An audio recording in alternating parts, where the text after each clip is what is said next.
नमस्कार, माझं नाव अश्विनी विजय धनावडे, राहणार कळमदोशी. मी गेले 8 वर्ष झाले कळमदोशीत ICRPचं काम करते आणि गेले 2 वर्ष झाले आत्मा अंतर्गत सेंद्रिय नैसर्गिक शेती अंतर्गत आमच्या गावात गटशेती अंतर्गत आम्ही 6 गट 125 शेतकऱ्यांचे गट तयार केलेत. मी आज दशपर्णी अर्क कसे तयार करायचे याचा डेमो तुम्हाला देणार आहे.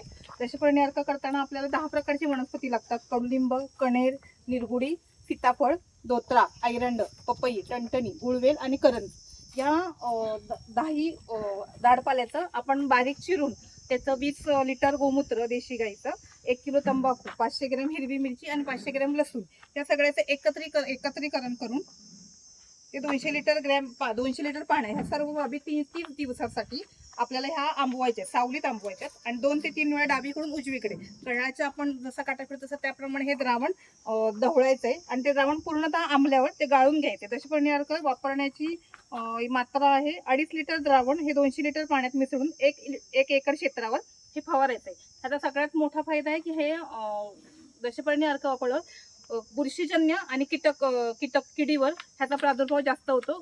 शेतातल्या एका महिन्याच्या पिकावर आपण दशपर्णी अर्क मारायला सुरुवात केली तर आपल्याला रासायनिक औषधांचा वापर त्याच्यावर करायची गरज लागत नाही.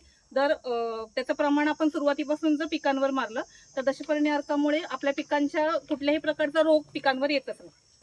जीवामृत आणि दुसरा प्रकार आहे तो जीवामृत करताना आपल्याला गाईचं शेण 5 किलो शेण, गोमूत्र, चण्याचे पीठ आणि गुळ या सगळ्या गोष्टी लागतात. जीवामृत तयार करताना जीवामृत तयार करायला आपल्याला 5 ते 7 दिवसात जीवामृत तयार करता येतं.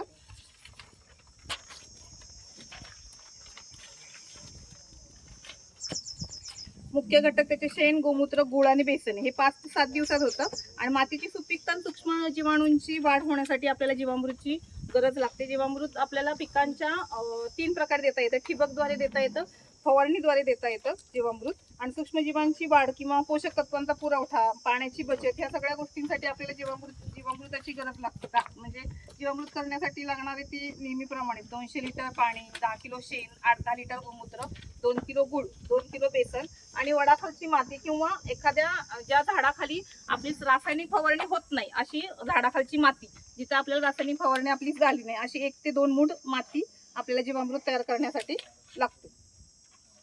जीवामृत तयार करण्याची सोपी पद्धत म्हणजे फवारण्याची सोपी पद्धत. ठिबक सिंचनाद्वारे आपण पाण्यासोबत किंवा फवारणीसोबत अशा 3ही प्रकारे आपण जीवामृत देऊ शकतो. द्रावण चांगल्या प्रकारे गाळून घ्यायचं आणि प्रति एकर 200 लिटर पाण्यात आपण मिसळून ठिबकद्वारे ते देता येतं.